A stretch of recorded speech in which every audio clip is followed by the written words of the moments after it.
On your screen is a photograph taken in 1942 in Buffalo, New York. University of Pennsylvania professor Barbie Zelizer, what are we looking at? We are looking at a woman who committed suicide out of the Genesee Hotel in Buffalo during that year, and a photographer happened to be passing by and took the picture. The picture appeared in Life at the time and won widely acclaimed awards for having been able to capture the moment at the person's death, the moment at which the person was about to die. And this is really the start of a whole tradition, a whole legacy of photos of people facing death that have cluttered our news spaces ever since. Now, you use the word cluttered. What's the value in seeing that picture of that woman jumping off the building? The value of a picture like that is it pulls us in subjectively. It's a very emotional picture, very dramatic, very memorable. It pulls in all kinds of emotions through which we're able to engage with the event, the news event that it's actually depicting.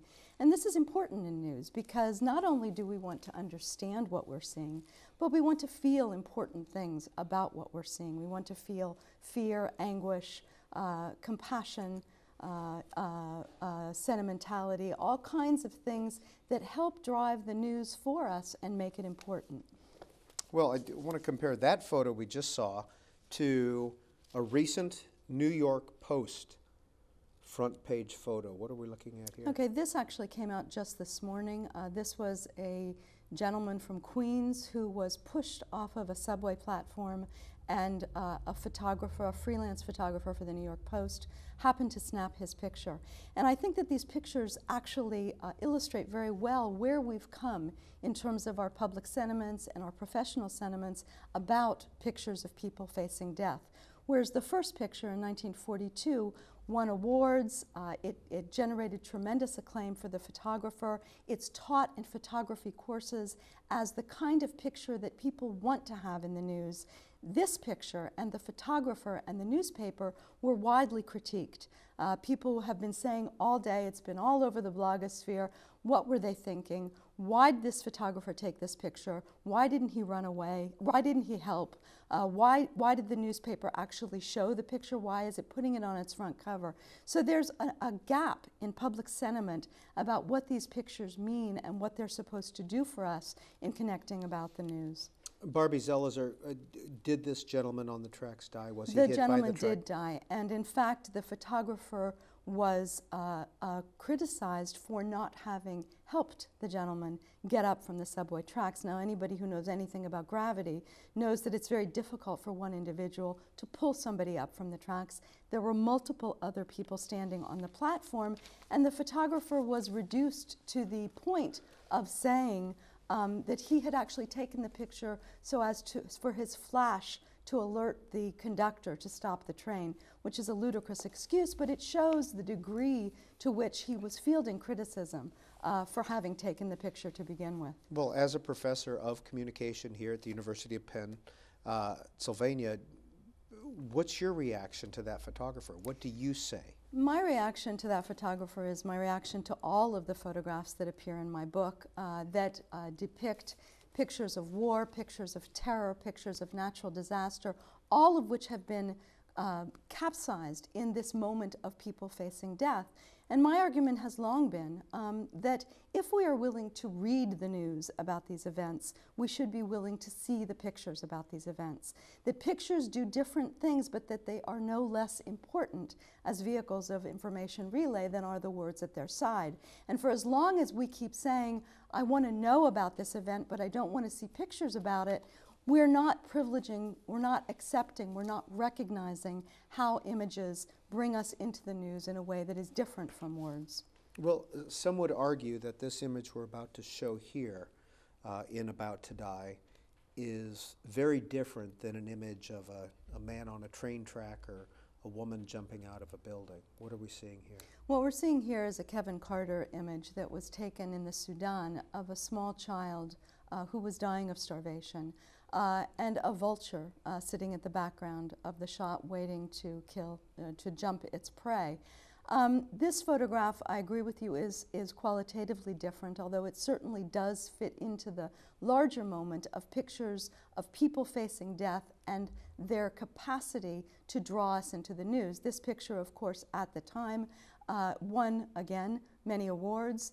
It appeared in Time magazine, and then the criticism started coming, and started coming fairly intensively, critiquing Carter for not having helped the child. There were many readers' letters that came at Time magazine and said, you know, what happened to the child? Where did the child go after the picture was taken? And of course, Carter was not able to provide answers. There were many erroneous answers that were offered. First, that it was said that the child had moved to safety at a feeding center. Then it was said that he had picked the child up. Then it was said that he didn't pick up the child, and he went and he sat in a tree, near a tree, and he cried. And in fact, the following year, after he received awards for the photo, he committed suicide. The legend went in newspaper lore is that he committed suicide because he couldn't handle the critique that was leveled against him for having taken that particular photo. And that's a way of saying that these photos are not easy. They're not easy to take, they're not easy to see, but they do depict what's going on in the news, and for that reason I think that they're important to look at. I want to go back to the New York Post here. Barbie Zelizer, would you have taken this photo had you been standing there with a camera? Absolutely, I would have taken that photo. I don't think that the question of would I have taken that photo is a question that any photographer really asks him or herself. If the news is occurring, if the news is taking place, you record it, and you record it with whatever device you have available, whether it's words or whether it's pictures. And what I've tried to do in this book is generate a more empathetic understanding of why pictures are important on their own terms. Very well-known picture right here. What are we seeing? This is the picture, the shooting of General Lone during the Vietnam War. This was a picture also problematic, as are most of the pictures in this book. This is a picture in which General Lone was shooting a suspected Viet Cong prisoner, and the picture came out, was widely admired, widely recognized, and intensively generated discomfort for Eddie Adams, the photographer who had taken it.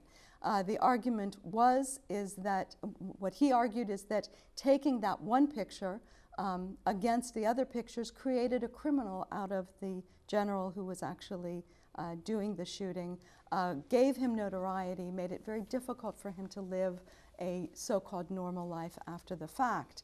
And the argument, of course, is that these pictures, because they slice a very particular moment out of a larger sequence of action, there always is some kind of tension about what they actually depict versus what actually more generally happened.